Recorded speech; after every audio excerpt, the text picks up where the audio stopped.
오늘날 오는 친구들은 한국에서 열심히 공부하고 싶은 마음, 또 한국에 잘 정착하고 싶은 마음, 잘 살고 싶은 마음, 성공하고 싶은 마음이 있을 만큼 각자만의 꿈이 있어요.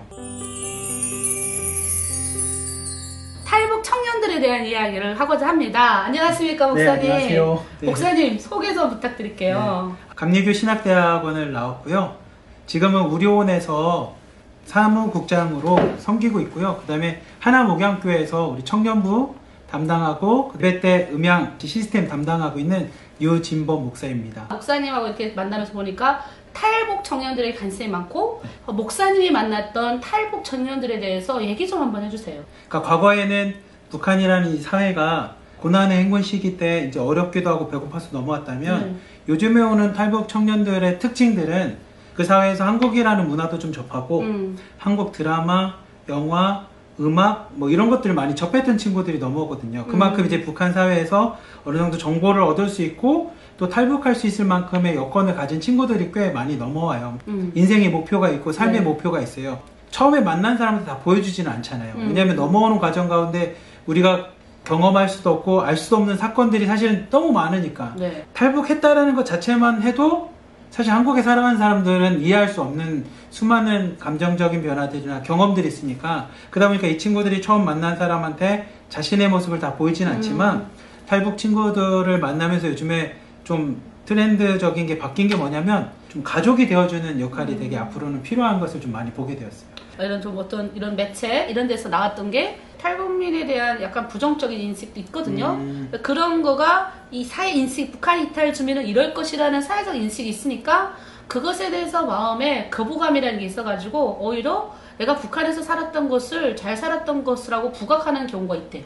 근데 북한이라는 사회는 절대적인 사회였기 때문에 상대적인 가치를 북한에서 그때는 못 배웠어요. 다 절대적인데 근데 요즘 넘어오는 애들은 북한에서도 상대적인 걸 경험하고 올 거잖아요. 그쵸, 그쵸. 그런 애들이 여기 와서 북한 이탈 주민에서 이 땅에서 견디는 편견이 있단 말이에요. 근데 그 편견이 오히려 이 사람들을, 그러니까 자기를 포장하는 게 없지 않아 있거든요. 이걸 어떻게 우리가 감싸주고 그들을 어떻게 하는 것이. 우리나라 정부에서 실태조사라는 표가 있어요. 맞아. 거기에 보면 과거에 있는 사람들은 가난하고 배고프고 경제적 이유가 되게 컸었고 오늘날은 가난하거나 경제적인 이유 때문에 넘어온 게 아니라 브로커 비용도 내고 또 안전하게도 와야 되고 워낙 지금 북중 접경 지역이 되게 심각하고 어렵다 보니까 여러 가지상 그런 친구들이 이제 넘어오는데 아직까지도 우리 대하는 거는 한국에 있는 분들은 지속적으로 이제 과거에 있는 경험을 가지고 대하다 보니 오히려 그들에게 있어서 그 편견이나 선입관이 갖고 있는 상처들이 되게 큰 거죠. 그래서 오히려 반발심으로 아니야 나 북한에 되게 잘 먹고 잘 살았어. 더 잘 살았어. 우리 집은 막 50평 60평 그렇게 내 100평이야 막 이러는 것들 그런 것들이 되게 많아서 그래서 그 선입관을 잠깐 내려놓고 한국도 사실은 사람마다 다 다르잖아요. 그럼요. 인생의 가치관도 다르고 세계관도 다르고 살아가는 환경도 다른 것처럼 이렇게 북한에서 잘 먹고 잘 살았어요. 그리고 한국 와서는 이제 가족이 없고 친구가 없어서 외로운 친구한테 가서 야 너 소고기 못 먹어봤지? 소고기 먹어봐. 계속 얘기하면 이 친구는 사실 상처거든요. 아, 상처받죠. 나 북한에서 나 소고기 먹어봤어. 그러면 이 사람하고 사실 마음을 담을 달아요. 그러니까 진짜 배고파서 온 분들한테는 우리가 밥을 사주고 소고기를 사주고 돈을 주는 게 맞는데 배고파서나 돈이 없어서 넘어온 게 아니라 꿈이 있고 인생에 대한 자유를 품고 온 친구들한테는 계속 야 아니야 그거 하지 말고 야 이거 일단 가져가 고기 먹어 이렇게 대하면 사실 이런 현상이 일어나거든요. 그러니까 우리가 누군가를 대할 때는 이 사람에 대해서 알고 난 다음에 그분들의 입장에서 대해준다면 이해해주고 그들이 무엇은 목적으로 왔고 이 친구의 삶의 비전은 뭐고 꿈이 뭔지를 먼저 안다면 되게 좋은 관계가 될 수 있는 것 같아요. 탈북민들을 이해한다는 게 같이 결국은 살아봐야 알잖아요. 목사님도 이렇게 말하기까지 수많은 탈북민들을 경험했고 수많은 탈북민 청년들을 만나봤고 그러면서 이 하나하나 이런 노하우가 생긴 거잖아요. 많은 분들이 비슷할 거예요. 이렇게 목사님이나 저처럼 그럼 내주에 탈북민들을 좀 우리가 만나서 경험도 해보고 싶다. 알고 싶다. 배우고 싶다. 이렇게 될 수 있어요. 근데 하나 조심스러운 건 이렇게 영상을 보고 뭐 하면 사실은 내가 친구가 돼주고 나 잘할 수 있어 라고 접근을 하지만 사실 그 안에는 호기심이 있어요. 호기심으로만 접근하다 보면 상대방이 사실 또 상처를 받거든요. 통일의 마중물 TV를 통해서 여러분들이 맞습니다. 간접적으로나마 아 그렇겠구나 아 이런 게 있구나 아 이분들이 만났던 삶이라든지 경험들을 여러분들이 좀만 인식해 주시고 마음에 생각해 주신다면 아마 남과 북이 통일이 되던 아니면 지정학적 통일이 안 되고 지금 탈북민과 함께 통일의 삶을 살아가는 이 시대의 모습처럼 같이 어울리고 예수님의 마음처럼 상생하고 서로 연합하고 아름답게 사랑으로 살아갈 수 있지 않을까 생각을 합니다. 함께 중국을 갔었어요. 맞아. 그분들을 좀 도와주러 갔는데 저는 이제 옆에서 같이 보고 그냥 위로해드리기 위해서 갔었던 상황이었는데 두 분이 자기네 가정에 있는 분들이랑 같이 저희를 저녁 식사를 초대해 줬어요. 중국 남편분들과 자녀들이 이제 온 거죠. 그리고 나서 이제 저희를 소개해 줬는데 기억하시는지 모르지만 저는 거기에서 친정 오빠가 됐어요. 예, 저는 친정 오빠였고 친정 언니고 그다음에 친정 아버님이고 뭐 이렇게 해서 저희 선교팀을 다 가족으로 소개를 해주시는 거예요. 맞아요. 남편들의 입장에서는 돈을 주고 아내를 이제 데리고 오다 보니 사실 약간 소유처럼 생각을 하는 거예요. 맞아. 그리고 어차피 북한에서 왔기 때문에 너 가족도 없잖아 하니까 때로는 폭력이 거기서 가해지기도 하고 돈도 안 주고 막 술 먹고 마장만 빠져있는 친정 식구라고 오다 보니까 그 남편들도 생각이 달라지는 거예요. 당연하죠.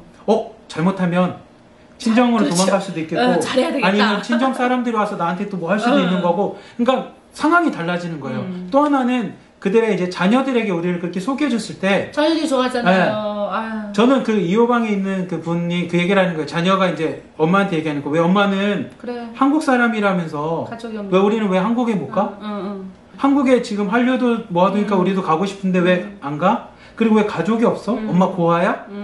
이런 얘기를 할 때 사실 엄마로서의 그 말할 수 없는 그 아픔과 상처들 있잖아요. 우리가 친정 식구가 되어주는 순간에 사실 그 자녀들이 저랑 막 사진 찍고 놀고 맞아요. 막 이렇게 하는 걸 보면서 이게 사역이라는 게 저는 예수님의 사역이 세 가지였다고 생각해요. 가르치고 하나님의 나라에 대해서 전하는 거. 네. 두 번째 치유 사역이라고 하지만 네. 제가 성경을 통해서 보는 세 번째 사역은 밥 먹어주는 사역이라고 생각해요. 맞아요, 목사님. 사실 죄인과 밥 먹은 사람은 성경을 어딜 봐도 사실 예수님이었거든요. 제가 그거를 어디서 느꼈냐면 중국 가서 느낀 거였어요. 그대로 그냥 밥만 먹어줬는데 위로가 됐지. 이분들에게 있어서는 아내로서의 삶의 정체성이 다시 세워지고요. 엄마로서의 삶의 정체성이 세워지고 그 삶의 정체성이 세워진다는 게 다른 말로 하면 뭐냐면 생명과 같은 거예요. 그리고 그분들이 우리의 모습을 보면서 그 일을 해주는 사람은 역시 하나님을 믿는 예수님을 믿는 하나님의 자녀들이구나 라는 걸 통해서 이분들이 그럼 나도 그 사랑을 전하고 그 사랑을 이제 체험하고 싶어 하는 것처럼 하나 목양교회를 통해서 이제 저도 하나로 드림과 함께 이 사역을 하는 거에 대한 되게 의미가 있게 생겼어요. 아유. 떠나고 오는데 한 분이 울기 시작하시는 거예요. 그래. 근데 그 울음이 그분들이 이런 표현을 했거든요. 하루에 죽으라고 일해서 버는 돈이 얼마냐? 우리나라 돈 10,000원이에요. 하루 종일 설거지를 해서 버는 돈이에요. 그렇죠. 그래서 저희한테 뭐라고 하냐면 자기는 설거지하는 기계인 줄 아는 거예요. 그리고 삶의 의욕이 하나도 없대요. 왜 살아야 되는지 이유가 없는데 나도 인간답게 살아가는구나 라는 걸 처음 느끼고 이제 헤어지고 다시 가면 이분은 다시 일상으로 또 돌아가는 삶이거든요. 근데 고마움도 있으면서도 한편으로는 이제 다음에 자기의 다시 일상으로 하는 삶에 대한 아무튼 여러 가지 감정이 막 있어서 저희가 떠나는 그 순간까지 그냥 계속 손 흔들고 우시더라고요. 누군가가 지속적으로 관계를 맺어주고 밥을 먹고 그 사람과 나에게 있어서 그분이 특별한 존재가 되고 그분은 또 나에게 특별한 존재가 되는 이 사역인데 앞으로도 우리가 다른 건 안 하더라도 1년에 한 번 그렇죠. 독일 통일이 빌리 브란트라고 하는 그 소독에 있는 수상을 통해서 이야기된 게 접촉을 통한 변화였거든요. 네. 그것처럼 저는 예수님이 그 모습을 우리에게 친히 먼저 보여주신 거니까 주님의 사랑으로 정말 접촉하고 변화시키는 그 선교에 여러분이 함께 동참해 주셨으면 좋겠어요. 접촉을 통해서 변화를 이끌잖아요. 만나지 않고 어떻게 알아요? 그럼요. 만나는 게 통일인 거예요. 그러니까 네, 만나야 맞습니다. 됩니다. 남과 북이 계속 만나야 되고요. 우리 한국 내 우리 탈북민들을 위해서 섬기길 원하는 우리 남한분들에게 끝으로 목사님이 그래도 정리 차원에서 해주고 싶은 말씀 있으면 한마디 해주세요. 저도 진짜 친하고 관계를 잘 맺었다고 생각을 했는데 어떤 순간에 이 친구가 저한테 화를 내고 욕을 했었어요. 자기소개서를 쓰다가. 근데 그 화를 내고 욕을 하는 그 얘기의 핵심은 뭐냐면 너는 모르잖아 라는 거예요. 우리가 어느 정도 안다라고 생각하는 게 실제로 그분의 삶의 전부가 아니고 사실 그분들은 그 내면에 진짜로 표현할 수 없는 아픔들과 상처들이 있는 거예요. 제가 그때 할 수 있는 거는 그냥 기다렸어요. 이렇게 나와서 갈등이나 충돌이 일어났을 텐데 여러분들이 처음 대하는 것 자체가 그 사람에게 사랑을 대한 거라면 그런 상황이 됐을 때 잠깐 기다려 주시면 돼요. 잠깐 멈췄다가 혹시 내가 오해가 있을 수도 있는데 이런 의도였어, 이런 마음이야 라고 얘기하면 그 친구가 다시 회복할 수 있는 시간이 좀 가질 수 있어요. 근데 대부분이 탈북민 사역을 할 때 요 계기를 잘 못 넘기면 다 헤어지는 걸 제가 많이 봤거든요. 관계가. 왜냐하면 요때 빵 터지면 사실은 좀 기다림이 되게 필요해요. 아마 예수님도 그렇기 때문에 마지막까지 하나님 앞에 십자가를 지시고 아버지 저들을 용서해 주십시오라고 하는 기도까지 하지 않았을까 생각 들어서 제 사역에서 가장 중요한 일이라고 좀 생각을 했습니다. 첫 번째 기도 제목이 사실 앞으로 10년의 삶을 정말 하나님께서 쓰시는 데 있어서 제가 겸손하게 또 잘 순종하면서 갈 수 있는 게 첫 번째 기도 제목이고요. 그다음 두 번째 기도 제목은 우리 송영 목사님이 항상 저에게도 얘기하시는 제 가정을 위해서 좀 기도를 많이 하고 있습니다.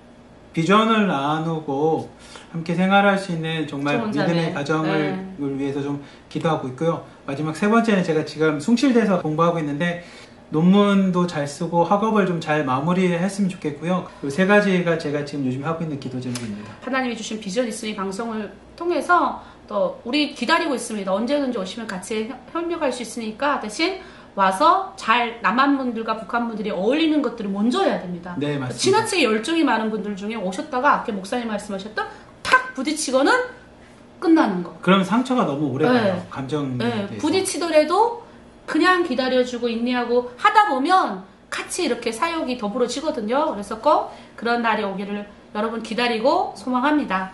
감사합니다. 그럼 목사 인사할까요? 네. 시청해주셔서 감사합니다. 안녕히 계십시오. 감사합니다.